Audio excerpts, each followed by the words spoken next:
Assalamualaikum warahmatullahi wabarakatuh. Alhamdulillahirabbil alamin wa bihi nasta'inu ala umuri dunya waddin. Wassalatu wassalamu ala asrofil anbiya'i wal mursalin wa ala alihi wa sahbihi ajmain. Amma ba'du. Salawat beriringkas salam tak lupa pula kita sanjungkan kepada junjungan alam yakni Nabi besar Muhammad Shallallahu alaihi wasallam, karena berkat rahmat dan hidayahnya kita masih diberikan kesempatan untuk dapat merasakan bulan suci Ramadan 1444 Hijriah ini. Segala puji kepada Allah Subhanahu wa Ta'ala, hanya kepadanya kita bertaubat atas dosa-dosa kita, dan hanya kepada Allah kita meminta agar dijauhkan dari keburukan-keburukan yang menimpa kita.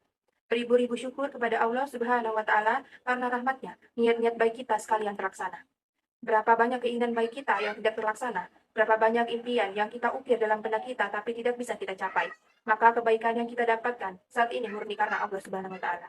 Baik teman-teman sekalian, kultum puasa Ramadan kali ini membahas tentang orang-orang yang merugi selama bulan suci Ramadan. Mengapa orang-orang tersebut dapat dikatakan orang-orang merugi? Hal ini ternyata disebabkan karena mereka tidak melaksanakan amal-amal yang baik pada bulan suci Ramadan. Padahal bulan suci Ramadan ini memiliki segudang berkah dan pahala yang dapat kita gapai. Seperti Nabi Muhammad Shallallahu alaihi wasallam bersabda, yang artinya betapa banyak orang yang berpuasa namun tidak mendapatkan apa-apa selain lapar, dan banyak orang sholat di tengah malam tidak mendapatkan apa-apa selain begadang. Hadis riwayat Nasa'i. Hal ini menandakan bahwa kultum puasa Ramadan tentang orang-orang yang rugi di bulan Ramadan ini sangat penting dan berguna bagi umat Islam. Jangan sampai kita hanya menahan lapar, tapi tidak mendapatkan pahala. Baik teman-teman, izinkan saya menjelaskan tentang 4 ciri-ciri orang yang merugi di bulan suci Ramadan. Yang pertama adalah orang yang puasa hanya mendapatkan rasa lapar dan haus. Orang yang puasa hanya mendapatkan rasa lapar dan haus adalah orang-orang yang pahala puasanya telah hilang. Hal ini dikarenakan mereka melakukan hal-hal lain seperti berdusta, bergunjing, serta melihat aurat lawan jenis dengan hawa nafsu. Di mana hal-hal tersebut adalah beberapa contoh perbuatan yang dapat menghilangkan pahala puasa. Betapa banyak orang yang berpuasa namun dia tidak mendapatkan pahala dari puasanya tersebut, kecuali rasa lapar dan dahaga. Hadis riwayat At-Tabrani. Yang kedua adalah orang yang tidak mengikuti tarawih sampai selesai.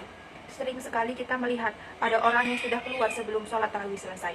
Nabi Muhammad Shallallahu alaihi wasallam bersabda, orang yang sholat tarawih mengikuti imam sampai selesai ditulis baginya pahala sholat semalam suntuk. Hadis riwayat Tirmizi, Ibnu Majah dan Ahmad.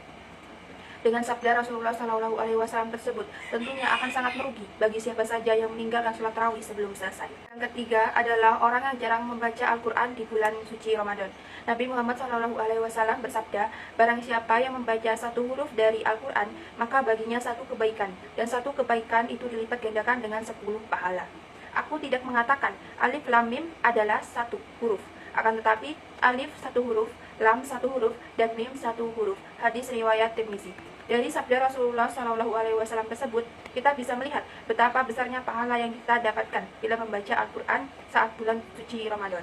Membaca dan mengamalkan Al-Quran sudah seharusnya menjadi salah satu hal rutin yang dapat kita kerjakan di bulan suci Ramadan.